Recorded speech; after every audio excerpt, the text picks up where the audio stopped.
Welcome on in, everyone, to the LCS Challengers League. I'm Mazel, joined by Beatdown Boulevard, and we've got a very, very special guest today, my great friend. I'm so excited to welcome you to this. I've got Smacks with me today, and it just feels like home. Smacks, how you feeling?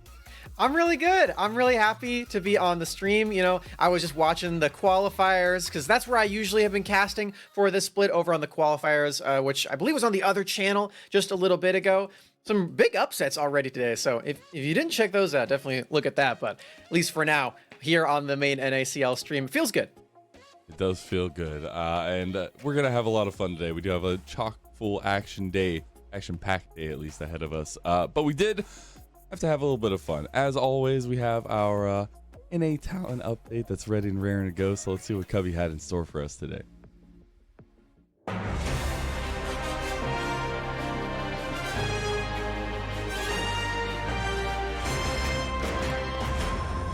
Hello and welcome to week 4 of the NA Talent Update.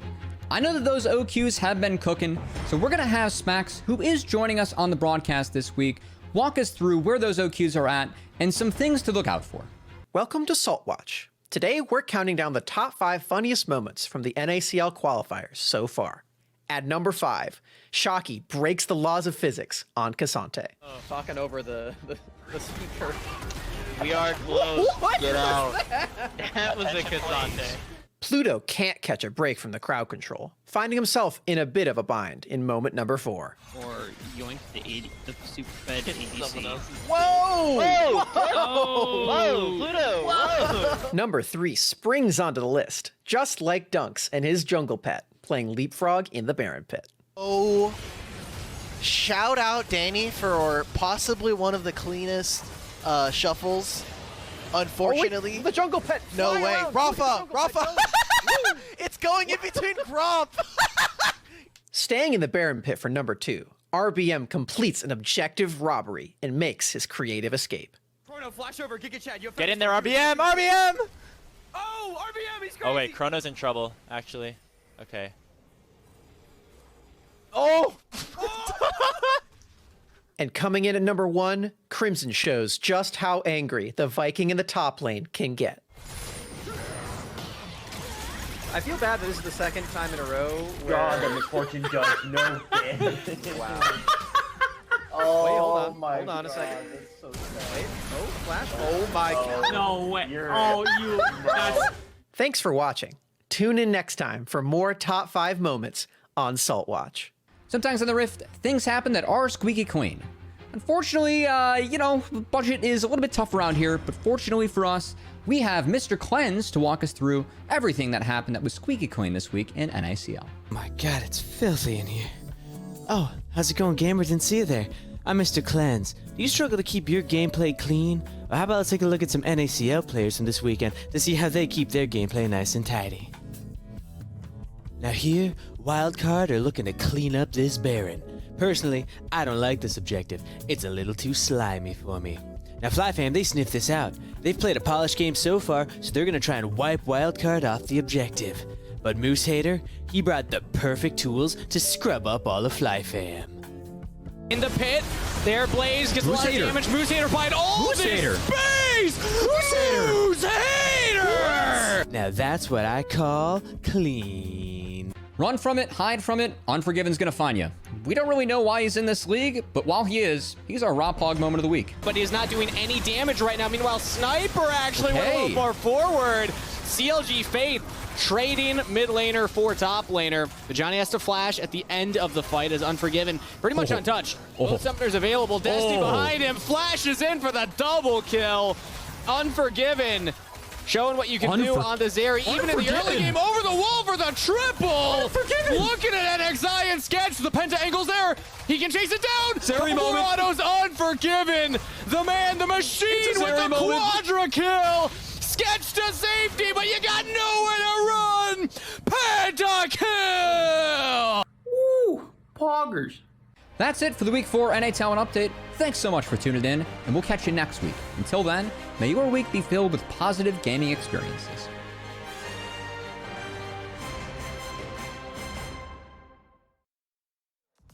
Thank you to Cubby, and I'm sure all of our positive gaming experience will all be extremely positive. Also, just the raw poggers of the week. I need that in my veins every single time. Also, thank you for Saltwatch. Smacks had some craziness to talk about. There was some fun stuff on the OQs. Yeah, it was a good time. Thanks for having me on for the talent update. It was a good time. Also, good job, Cubby, on the LCS yesterday. Love that. Yeah, good times. Shout outs to Cubby. But now I have to get ready. I have a big show that we have to put on, so I got to get the glasses on because it's important. So I'm gonna do my best SRX here because we've got the Super Heavyweight Smackdown. Hoodin time. Moose Hater.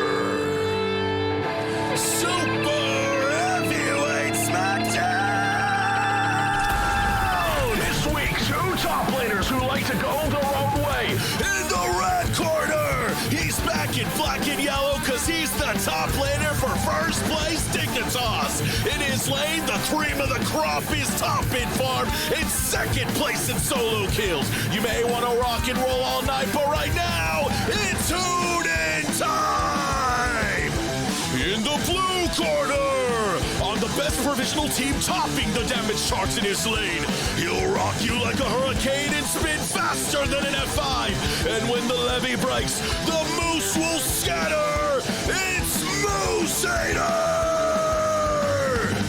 Join us for a top lane showdown for the ages as styles clash and guitars slash at this week's Super Heavyweight Smackdown! Man, those moves are scary. You gotta watch out for those things. But Dude, it is they're our huge. Super Heavyweight Smackdown, and I swear it just gets better every single time. Deserex and Kangas. I don't know how they do it. Masterminds. Yeah. But pretty heavyweight Smackdown there in all actuality. I'm really excited to see how that matchup kind of plays out, especially with the different styles we've seen from the both of them as well. Smacks. Yeah, I didn't know that Moose Hater could ride a moose. I thought he hated those things. That's kind of weird. That's how serious this matchup is. He has to join forces Doesn't with what he hate hates eventually most. just become love? Like, They're two sides of aren't the we same all just- coin, Lennon. It's true. Okay. It is true. But we gotta move forward as we do have another video talking a little bit about team structure and starting off with Winnie from AoE Gold.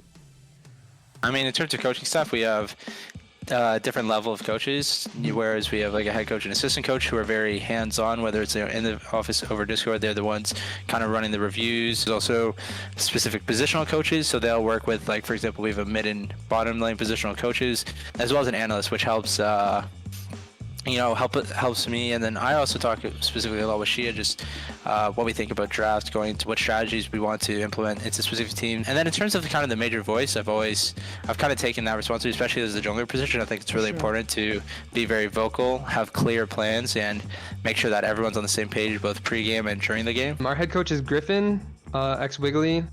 And I've known him for a while, and I'm really happy with our coaching staff. He's like the main coach, and then we've got Solpan, manager, Taco, like other manager, of course, and then Ham as our analyst.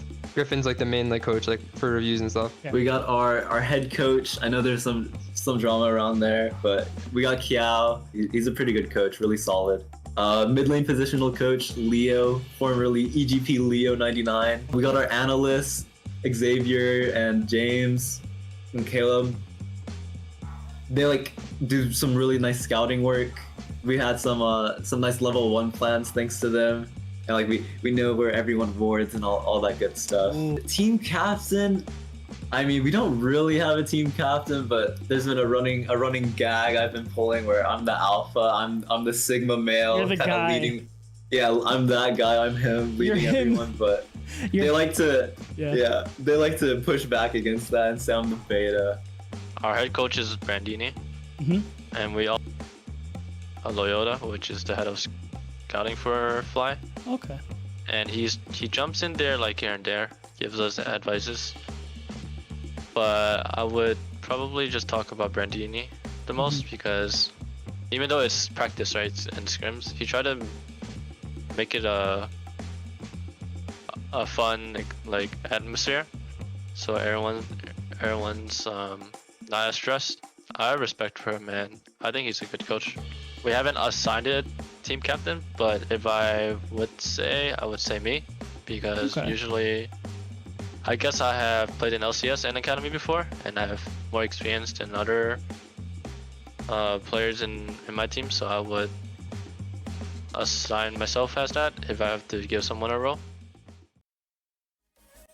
It is always interesting to kind of hear the inner workings behind what we get to see on stage, and really good stuff be done to get to hear some of that from a lot of those teams. What really stood out to you as a whole?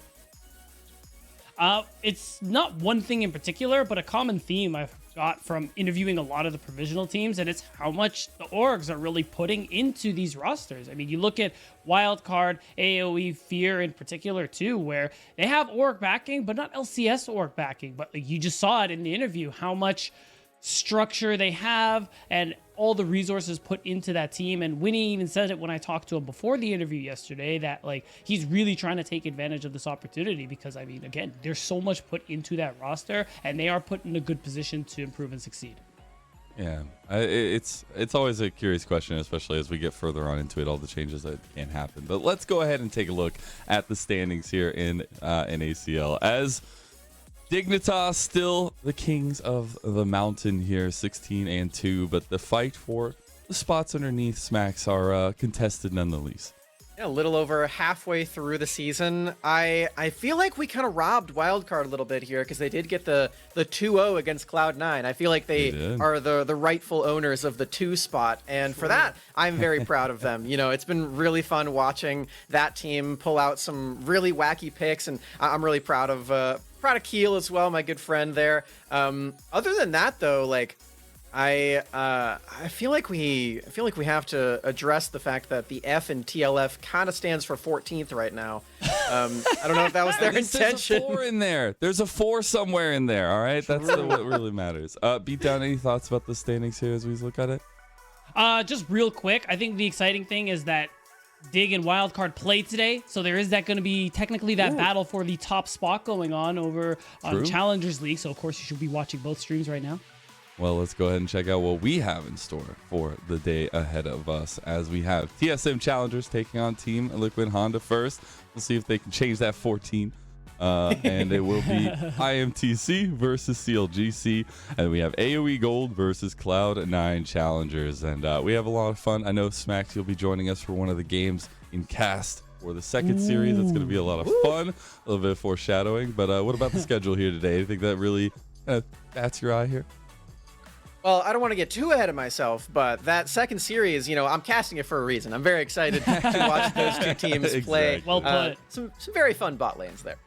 Should be a lot of fun, but we got to get to some potentially fun bot lanes with this first series, as we do have TSM Challengers versus Team Liquid Honda first. Now, it is going to be Wild Turtle and Draku here in the bottom lane for TSM Challengers, but the real focus has been this top side of the map, and especially the combination of Hanser and Svenskeren beatdown. That's right. I think Svenskeren's been playing pretty fine so far, but the clear standout on TSM Challengers has been Hanser. Very consistent in lane, out of lane, and even though TSM don't necessarily play towards him all the time, which is true in their drafts, he is still able to have these high impact plays both in and out of the laning phase. And on the other side, no slouches in their own right, trying to change that record. It is Team Liquid Honda first. Now, hey, we got photos. Do you have some big changes? Ooh. I will just say I haven't got to cast TL first since City Witty got his picture up here. So, hi, City Witty. We get a picture of you. But the big thing here, the big focus is the bot lane. LJX coming in for Mia, pairing up with Rovex, and how they can kind of be a little bit of a floodgate down there while Surdy does his magic at the top side of the map, Smacks. Yeah, this is a player that played very briefly on Harrisburg, I believe. LJX previously went by Ran. Other than that, honestly, we don't really know too much about this player. A very recent substitution. It's going to be exciting to see what he has in store for us. I mean, there have been some other very, very new players in this league that have really surprised us in a good way. So hoping that LJX is one of them, because his support right next to him, Lennon, I got to say, that is my pick for the cutest player of the series. That's Rovex right there. Look at him. Pretty cute picture there, I gotta say. Yeah, and I actually don't think we had a picture of Rovex the last time that I got to. No, we didn't. Either. So feels good. We're getting pictures of players, but we got to go ahead and put the spotlight where it is due, and it is this slaughter fest that is potentially set up in the top side of the map. We got Hanser, we got Surdy, we got the flexes for days beat down. Yeah, it is insane the kind of numbers these guys put out. Especially, I think the most impressive part for me is Hanser. The fact that he is ahead in the top 2 stats that we have here. But again, like I was saying when we looked at the lineups, Hanser doesn't get the kind of resources and play that Surdy does for TL First, but he's still putting up numbers like these. And I mean, Surdy is definitely no slouch. Absolutely a challenger level top laner here on Team Liquid First, and has been constantly putting up these performances. It's important to note as well, this doesn't say it on the graphic there, but that damage share, Surdy is first in the entire league for top lane in that stat. And Hanser, I believe, is top 5 as well. So these guys are putting up a lot of damage for their respective teams. Now, the kill participation thing, there aren't as many kills for Team Liquid First, unfortunately, as there are for TSM, but Surdy is the guy who's making a lot of those happen for them, for sure. And I do want to go ahead and put that Hanser clip up here, because I think the biggest conversation for me when it comes to both of these top laners is we have seen them from week 1 finding advantages at the top side of the map. The biggest conversation is how the teams focus that lead into a win. And you can constantly see the solo kills. You can constantly see the pressure in the top side of the map. And it's something they need to find a way to, again, bridge into the late game, Smacks. It's really good to see, because for a TSM Challenger, they have obviously the most LCS experience on this roster in the entire league, and just 3 players on their roster. I don't think it's even close for any other team, maybe Cloud9 or something, but it's good to see these players still showing that they can play at the top of their game and put up these big numbers. And, you know, I'm just hoping we get to see more of that from the other roles on Team Solo Mid, not just Hanser, who's doing a lot to carry this team. We'll see, and next to not most, go ahead, be done. I was just going to say, too, to that point, Summer, the thing with these players, too, is that Svenskeren said in a recent interview that, again, just to bring that up, he understands, all of them do, that they want to make it back to the LCS, but this is the way to do it, too. So these are players who we're giving that chance to, because it's the only way they can make it back to pro play that they want to be in. Yeah. And it starts by taking down your opponent here. As I really am excited at what I know we've been getting a little bit of a stale top lane meta, but what these two guys are bringing, they've been willing to blind pick so many things. Make sure to get your spam in chat who you think's going to win TSMC versus TLF. Smacks, before we go into the draft for game number 1, I definitely want to get your kind of big eyes on what you're looking at for both teams. Well, firstly, I'm looking to see if we have any TSM fans in the chat. I mean, it doesn't look like we have any right now. Wait till the game starts. They're coming. TLF need to change their record, you know? We got one! There you go. Hey. There they go. Wow. Anyway, I'm just excited to see what LJX is going to look like in this series, honestly, of who this player is, like how good they can be, and maybe if they can bring Team Liquid First a couple of wins here. Hey, well, we'll find out very soon. Well, we say adieu to you, Smacks. We will see you after the games here for a halftime bit. But we're going to get into draft for TSMC versus TLF. And woo, I saw it on the screen. We got a new draft, baby. I know. Woo, it's looking good. Shout outs to Rally Cry and Monkey Bubble here. TSMC versus TLF, though, draft. The big focuses are what we're going to get in the top side of the map, and specifically, do we actually get any ADC bans? Because I think the top side will be the big focus, and there is City Witty's Karthus immediately off the board. I think that's a good look, especially because Team Liquid First, they've gotten a couple of wins, and as far as LCS affiliate teams go, they are doing the best. And the wins that they do get are when they started picking more of these comfort champions. City Karthus being an absolute big one. Even in losses, looks very good. Makes sense you get that off of the board. And overall, to your point too, Lennon, top lane will definitely be a focus. I'm curious too if we're going to see, of course, we're going to see some OPs taken off the board like Maokai and things like that. But I want to know if there'll be bot lane focus as well, because even though Wild Turtle and Dragku have been struggling, I will say when Wild Turtle has looked the best, it's when he's playing something like the Xayah, which has become very popular since we had the changes to crit items and things like the Navori Quick Blades just shooting up in popularity. And I guess I'm seeing, I want to see if there's going to be that kind of question of the bar of execution down in bottom lane if we do just get the meta and be like, hey, what happens when Wild Turtle and Dragu go against LJX, the new positional piece for TLF against Rovex. But we do see that Lucian at least taken off the board. Don't want to deal with that for Wild Turtle for sure, but it is going to be that final focus towards the top side. So we get the Jax. Answer doesn't want to deal with Jax. It is also just ridiculously strong. I think it is like a super high ban percentage across the world right now. We'll see what TLF's last ban will be here. I think we still have some very strong picks on the board. I do wonder if they just ban away the Zeri, kind of take away some of those pieces, but Zeri falling off a little bit. Very curious. So the interesting thing too is that it's true Jax draws a lot of bans, but usually not first rotation. So it makes me think that TSM, excuse me, are going to be going for a Cassante early on, or some kind of top pick for Hanser on the top side. Not on the first pick, but probably maybe on the third pick, and they can just continue pinching that pool there for Surdy. The Ashe, always important. You get a lot of vision control with the Ashe, also a lot of flexibility with the Ashe here as well. But the Sejuani has been a tried and true facilitator from the jungle. And I think something City, where we've seen City, when he's at his best, focus on the hard clearing junglers, the stacking, farming junglers. I'd be interested if they want to try to go for something to kind of combat this very duo style between Svenskeren and Hanser. We do get the Varus, we do get the Sejuani there for TLF. So already a strong laner, and though it's true, City usually does better on those farming picks, like the ones that we saw taken away by TSM. The Sejuani can still be good for him if he manages to find a lot of these early plays. We are on 13-3, so a lot of changes have come through.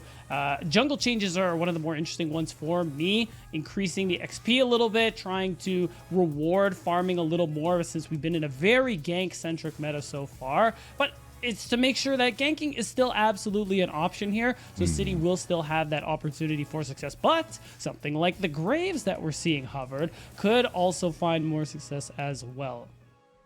I would be very interested. Now, I think the duo ADC, obviously the Caitlyn and Ashe, they are looking to press in that bot lane as hard as possible. We do get the Jarvan here as well.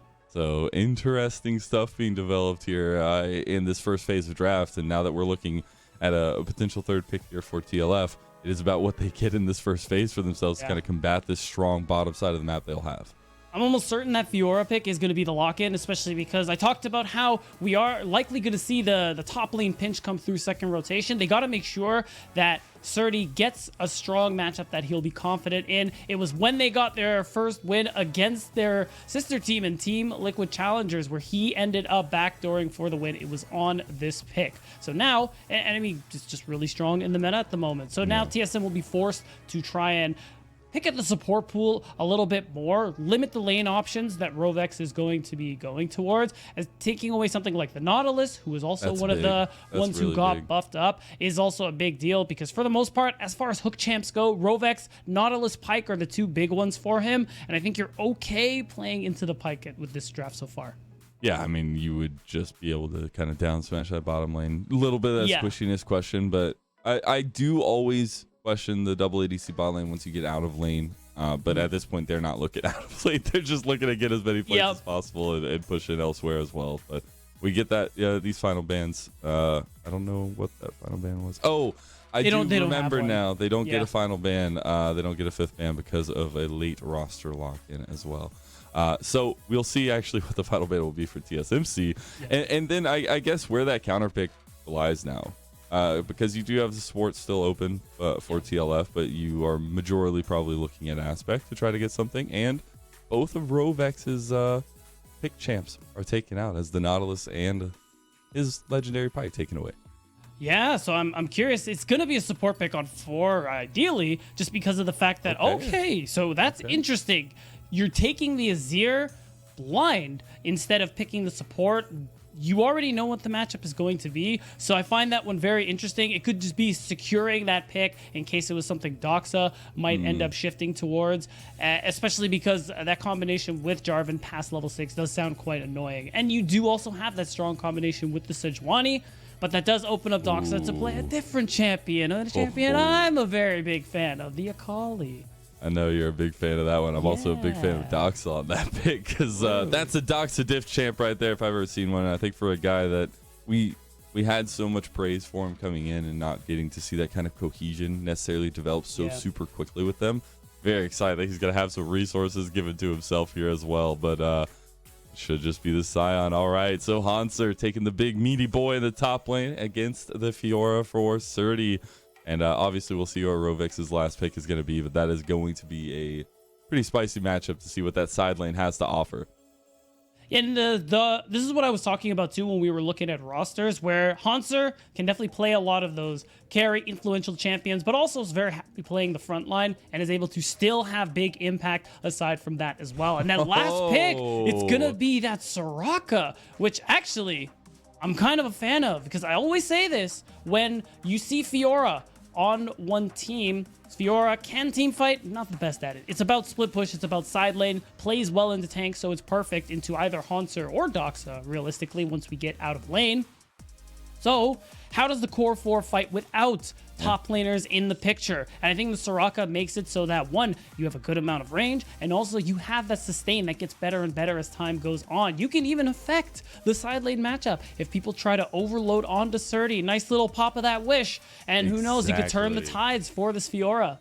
And it's such a facilitation pick from the whole of TLF. I feel like it does fit their style a lot more, being able to play towards that team. I'm still worried about what's going to happen in the bottom lane, but that's where you're hoping that by the time things are boiling down in the bottom lane, you do have something to say in the top side of the map. And I think we will get that opposite side pathing for both junglers, especially seeing City Witty try to go and get something early on for Surdy, while since Garen, he'll have a lot of pressure bot lane, maybe even looking for a dive early as well.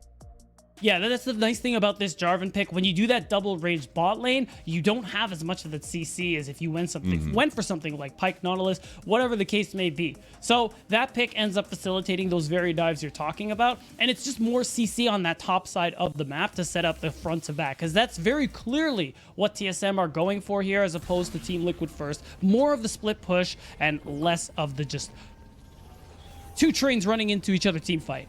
Indeed, but we are getting into it now as modes of transportation have been chosen. It's TSMC versus TLF. And TSMC choose the Cheese Express, going for level 1 in bottom lane. How you like that one? I do. I might use that one. Spam in chat who you think's gonna win TSMC. We've lost our TSM supporter. What happened? Yeah, we're at like 67%. Or TLF, if you're a TLF fan. Yeah, every time, no matter what matchup, like I see TSM just usually just destroying these votes. So I'm wondering what happened. Where are the fans? Is it too early in the day? Are you West Coasters still sleeping? What's going on? Lennon's awake. What's your excuse? It's LJX's first game. Oh, true. Oh my God, part. you're right. You have to, the bias is there, and audience, it's okay sometimes. It's okay. We all get biased sometimes. Of course. Surdy is gonna go for that aggressive ward early. Not going to take that trade back either. So I do want to talk about a little bit of a zoom out, though. It is LJX's first game here with TLF, obviously coming in for Mia. That's right. Now, Wild Turtle, Draku, Wild Turtle not necessarily having that crazy stand-up performance we would expect from a guy with his veterancy.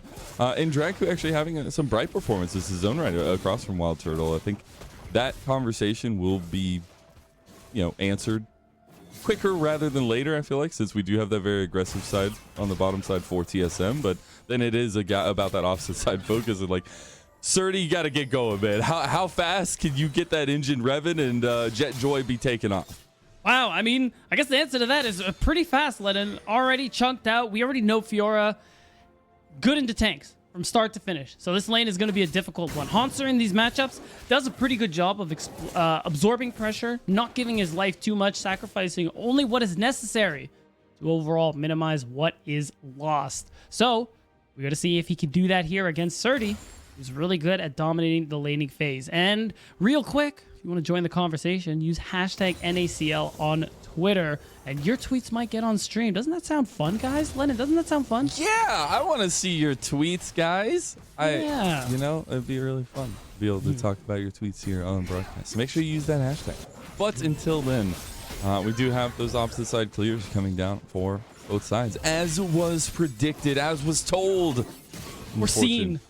As was foreseen, but again, I do wonder if TSM is willing to go for a dive on bottom side. Again, we've seen a lot of their early game focus come towards Svenskeren going towards top side and getting Hanser ahead. But against Surdy, they know that's not really going to be a viable option. They want to put down this bottom lane, and it's going to be about an execution phase on the bottom side for TSM. So far, TSM are executing quite well. This pressure is a lot right now. Half almost. My God. Plus it's a 3 12 minutes CS, in. yeah, 12 CS lead as well.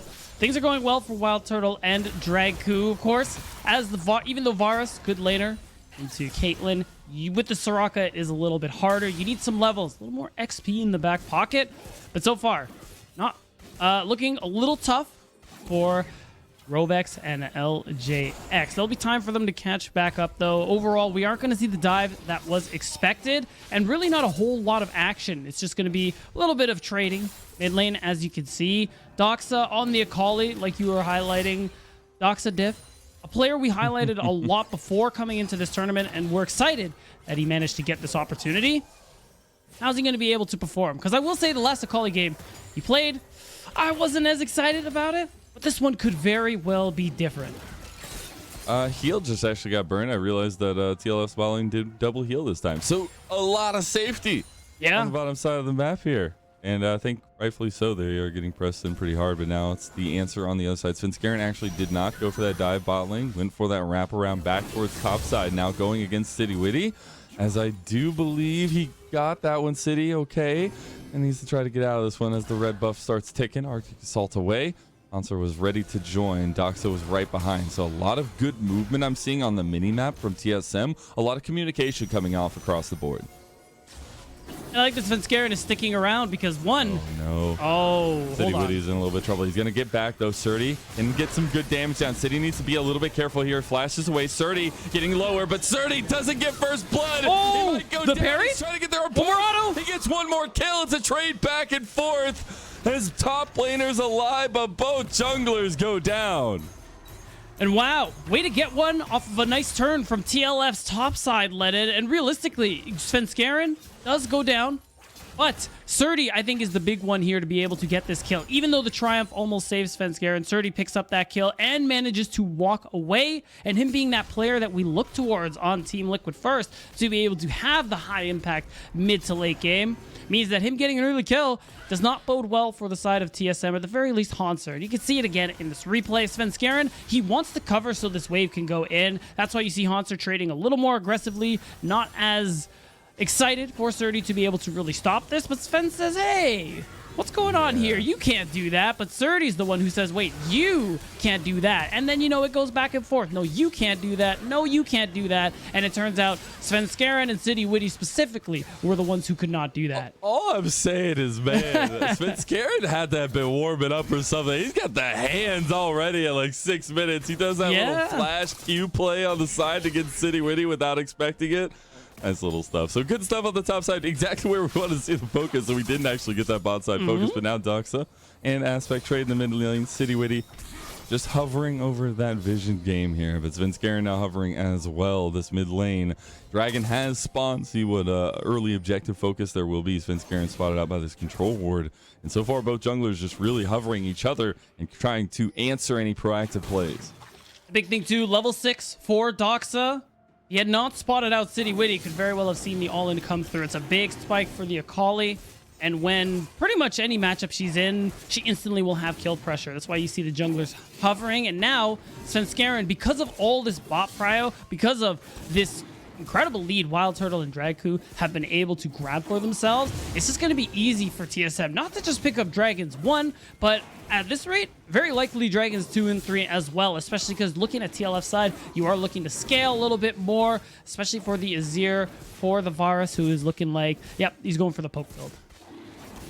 They do have 3 plates already bot side. This will also be the first dragon going over to TSMC. You're looking at top side. He does have a plate to Surdy's name. That's a little bit of a CS lead, but nowhere near what you would want to see as the opposite side of the map. But so far, so good for TLF's bot lane. They have not given over too much besides these plates in the CS lead, and I think that's still right and home good against the bot lane like Wild Turtle and Drag, who are playing the Caitlyn and the Ashe, and very oppressive. And we get a fight over jungle as City Witty comes out with the dub, takes away his blue buff from Svenskeren. I like the pressure, though. Look at what Svenskeren doing. Look at the wards on that bottom side jungle. It's just all in favor of TSM. They have control over this area because of the push Wild Turtle and Drake who have. So even though it doesn't work, the pressure is there. City could very well be losing camps the next time around that ends up happening. And again, it's still going to be hard for TLF to be able to really contest these dragons. Once we get to Mythics, once we get post 6, then we can start to have that conversation. But for the moment, I don't see any reason why TSM isn't going to be able to continuously get control. And it just extends to this Rift Herald too. Yeah, I will say, though, something about bot lane control right now with the way they have it is they're fine taking these plates, and this actually frees up Svenskeren to play on the top side of the map. He doesn't need to go focus that bot side and get them a lead because they've developed their own. So a lot of that does leave Svenskeren to be able to play, I guess, aggressively against City Witty's pathing, and City Witty needs to find setup for the team. He's unable to do so because Svenskeren's always in his face. It's tough. That will be able to change a little bit now. Level 6s are starting to come online for pretty much everybody on the Rift. Oh, speaking of... That was an engaged bot lane. Rovex taking a couple shots to the bow. Level 6s are there. Ace in the hole. But, not going to be able to get the damage down there. Some healing coming through clutch there. Doxa goes in, gets pushed back, but City Witty misses the Glacial Prison. And Doxa able to use some quick feet to get away from the engage. Oh my god, he must go back in. Doxa. No. Aspect flashes, Doxa dies. That's not going to happen. Well, although I like the attempt. Again, at level 6, you see the items coming through, that Hextech Alternator. Doxa's at a point where you can start getting really aggressive onto Aspect. So good on City to be there to cover, even if that Glacial Prison missed. This is first tower going down at sub 10 minutes. 5 plates, almost 40 CS lead for Wild Turtle. And they will be unleashed onto the map. They are pinging top side already, so there will be a switch up, and that takes away Surdy's advantage. He didn't get a gigantic lead like we needed him to get against Hanser. Hanser has been that stalwart figure on this Scion, and he's going to have hell to pay when the bot lane of TSM come to visit him. That's right, and that's exactly what's happening right now. This is the Caitlyn special. You get all the plates one side, you move to the other side of the map, and now look at Hanser getting very aggressive into Surdy, and oh my gosh, Surdy in trouble? They might be getting a bit of a response here from TLF, though, as knowing what was to come, they have responded in kind. And we're just about to brew a 4v4 up in top lane, as Surdy will have TP coming up, but I'm sure he'll go respond bot side. It's going to be about LJX, Rovex, and City Witty trying to defend a 4-man top dive as Rift Herald coming in here. That's going to be more plates going over. And there were already 2 taken down up here. Oh my god. LJX takes so much damage there. They need to try and get out of here. There's the TP, though. As Aspect's coming as well. We're getting a 4v5, at least in favor of TLF. They're going to move in Svenskeren. Yeah, they've overextended now that Hanser has left them. And a bit of a capitalization from TLF. Big stuff as a response. TSM just never pulled the trigger. They had an opportunity there. They were likely afraid to dive into the Soraka because of that E, but realistically, all that time wasted gave Surdy the opportunity to come help turn things around. And yeah, some plate gold went over, but it is some gold much needed back into Team Liquid first pocket. And you deny another turret because the Rift Herald didn't end up being as successful as a play overall. You still have a big lead to worry about on this bottom side of the map, and still, so far, LJX is getting out-farmed. And this is a Bloodthirster completed, by the way, for Wild Turtle, and there is just no chance. I mean, this item advantage is huge. City Witty does make a difference, and Wild Turtle has overextended, but he goes the headshot! He gets the headshot back. He'll gladly give that kill. It's 350 gold to City Witty for a double kill in topside. Is he gonna go? Okay, he's not gonna go for it. So that's pretty big deal. I like the aggression from Wild Turtle and Dragku, though. Every opportunity, they know they have this lead. They know they're so strong. Like you said, Bloodthirster already out for Wild Turtle, so they're just going to continue being able to assert that dominance. Even though it doesn't work out, the point is LJX went down too, so he's not able to get any more gold. He's not able to catch up. His time off the map is the same as Wild Turtle's at the moment. So there isn't really a way for that play to be as... Oh, wait a minute. Doxa. Oh, he wants to go in. He gets him. It's a trade back and forth. Doxa and Aspect going to blows. That's not bad. You don't trade flashes. You were going to die no matter what. So I like that aggression from Doxa. More activity in that early mid game is what we wanted, and what I wanted, especially on this Akali pick. And you just feel the confidence growing here for this TSM squad this game. And it just continues to be difficult for Team Liquid First, because everything they managed to get for themselves is small kills here, some much needed gold there, but it's still not enough because Wild Turtle is still getting played. Svenskeren is still this big dive threat, and oh my god, there's just so much damage. Tries to get the Chains of Corruption back, but can't get it. Another plate on the menu here for TSM. City Witty just has to kind of hover this top side of the map now, maybe even capitalize as Svenskieren's going for his red side. A little bit careful here. There's so much pressure on the top side of the map right now for TSM. And this is just the TSM using their prow really well. Again, taking away jungle camps, denying gold and XP buffs from the side of City Witty. Fact that, oh, okay, I thought they were going to give it over to Wild Turtle, but it's going to be into Svenskeren's cans. He says, you already get one, I'm going to get mine as well. But overall, you see the objective bounties are starting to come up soon. TSM have everything they need to just continue holding on to control of this game. 3 minutes till that next dragon. You got to assume it's going to be their sole point. All right, LJX gets engaged on yet again. He gets all of everything thrown at him and the kitchen sink beat down. As LJX goes down yet again, and Rovex in some trouble here against Doxa. Doxa just picks up the kill. City Witty all alone. You had friends once and now you don't, so maybe you need to leave. City Witty needs to use this Arctic Assault to try to get out of here, but now Doxa connects the damage, and City Witty, he'll just fall too, and it's an avalanche in topside as another tower falls, and TSM are off to the races. And Team Liquid First are falling apart, Lennon. They're just losing everything. Now this gold lead has ballooned up to 6,000. Another objective is going to go over to TSM. Lennon, I'm scared to ask. But after this replay, I need to know the gold diff. But this is the thing, too. I said this. The confidence TSM, they know they can just spam arrow on recall. Draku just keeps on hitting them. And it makes it so that LJX, he's not even in the game. He's just focused, destroyed so very quickly every time. And again, you gotta give a little bit of breathing room to LJX coming in for the first time here. This is the first game with TLF, obviously needing to come in and switch out with Mia. So some breathing room for the bottom lane, as maybe Doxa's not got the memo, as he wants to put some pressure he's going and get a couple more kills. LJX just doesn't have really anything to write home about, as perfect execution comes out. Doxa executing those clean mechanics. He'll pick up a solo kill on the top side. Very nicely done, and that's just the Kali life. Level 11, rocket belt in your pocket, 80 carry on your screen. Whoa, wait a minute, that's not allowed. And at that point, you can just eliminate them, and that's what we're gonna keep seeing. I understand the need to put LJX in the side lane to hopefully be able to safely get some farm with a solo laner like Akali in the game. Well, we saw the result of that. And I love to see Doxa getting those resources. Again, I said in draft, right? It was cool to see him get this Akali. They are investing some potential carries in the mid lane, and Doxa being able to execute on that is always important, because we've seen him get resources. The execution hasn't necessarily been there. I think for a guy who has seen such high highs in mechanical skill, it's nice to get these startup performances on the Akali from him.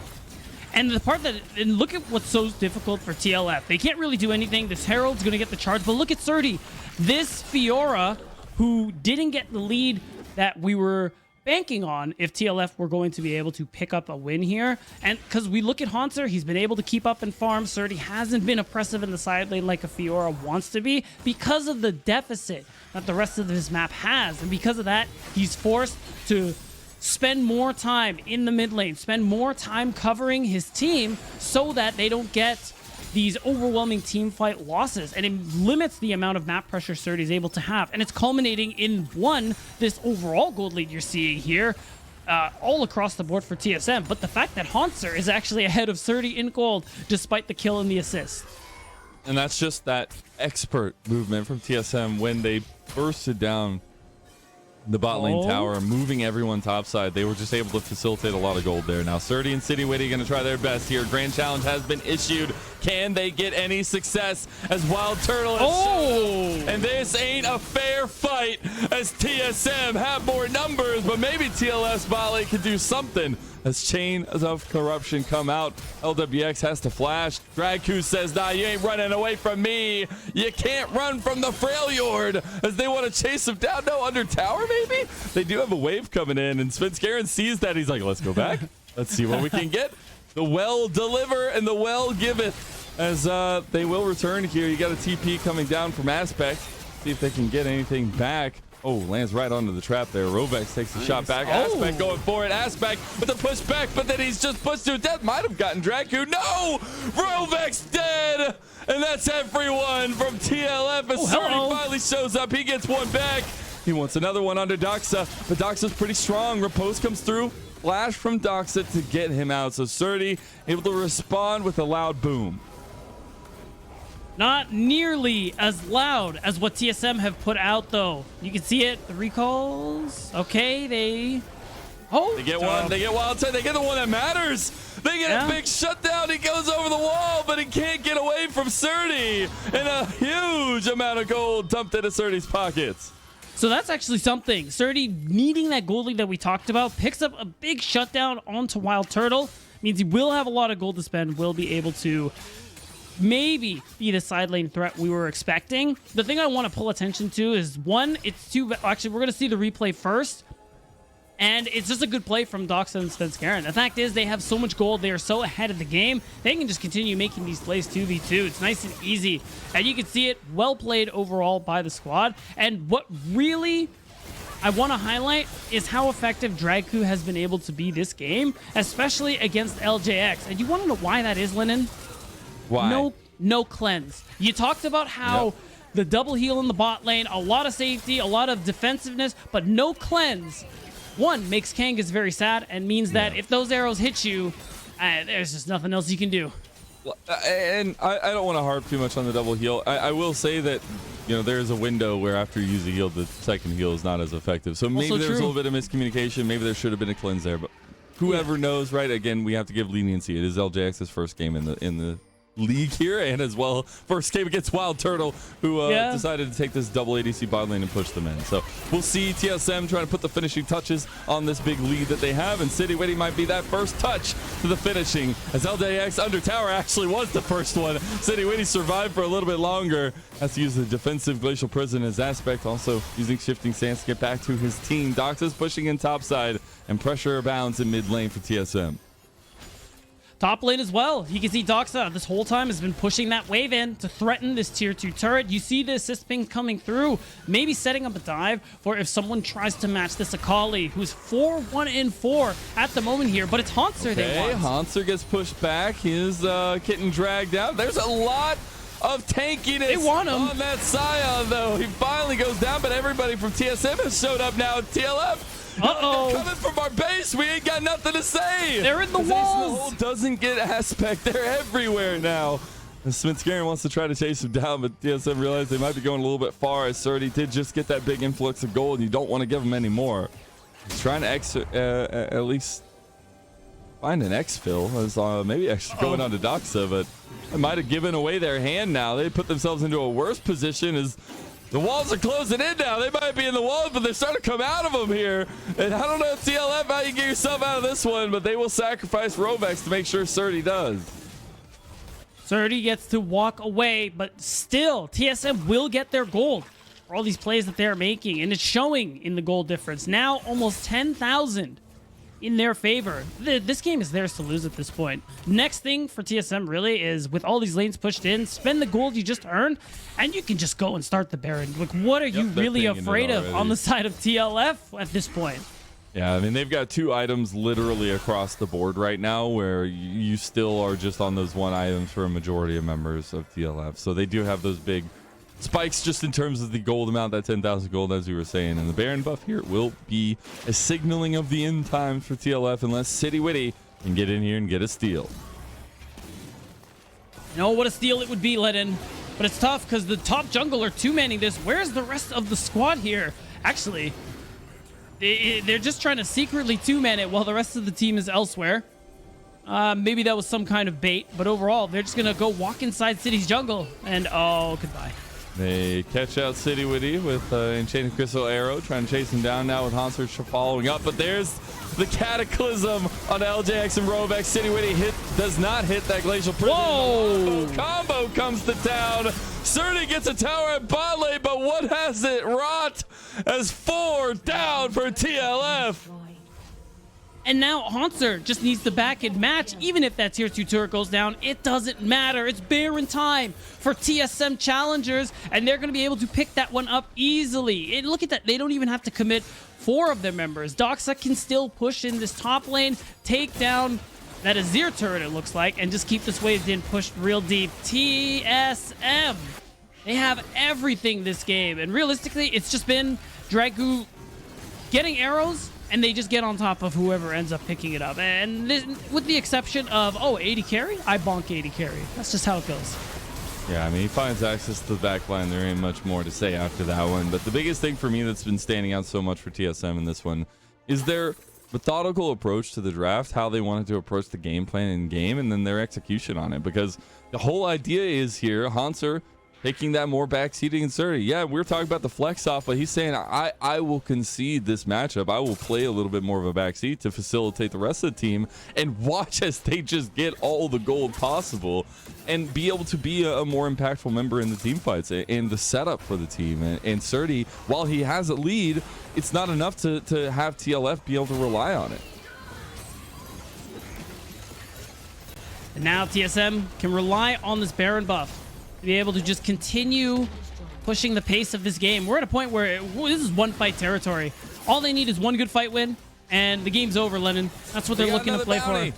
Hey, okay. Woo! 30 gold. It's 12,000 gold down now. Hey.